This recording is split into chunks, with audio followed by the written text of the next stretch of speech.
Gót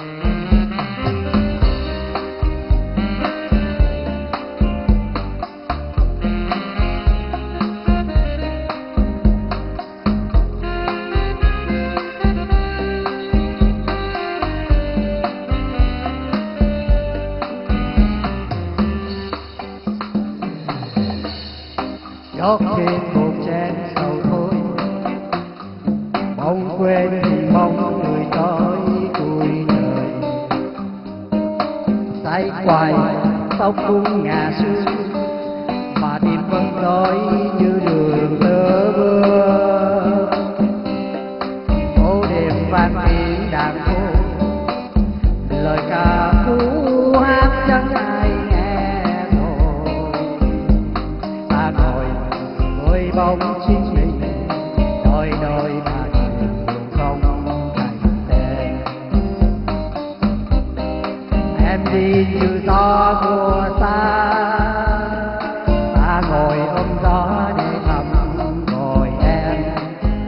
Một lần thương trọn đời em, một lần lớn em đi mưa hoài. Ta thấy không phải vì em, mà vì em yêu quá đến quên lối về, quên cả mình. Chỉ nhớ ánh mắt đắm thìa. Ta thấy không phải vì đâu, mà vì em không ở bên nhau. Em rời đi, ta đứng lại, mãi mãi một đời nhau.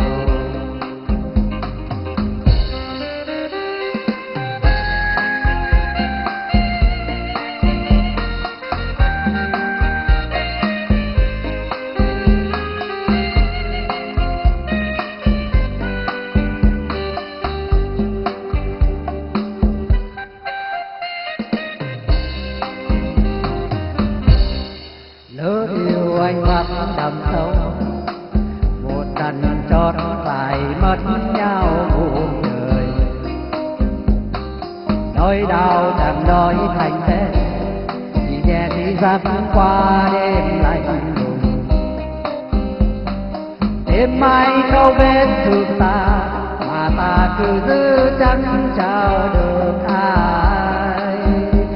Ta là kẻ sống vì ai, giờ ôm thương đắng mà hoài chưa quen.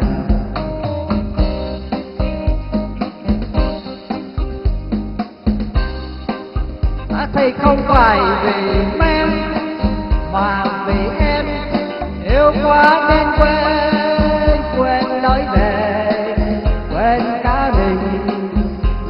Chỉ nhớ ánh mắt đắm thìa. Ta thấy không phải vì đâu, mà vì em không ở bên nhau. Em rời đi, ta đứng lại, mãi mãi một đời vì nhau. Tóc trên cho hết ngày, tóc trên cần nhớ đây. Tay anh say vì dù ta sai, vì em quên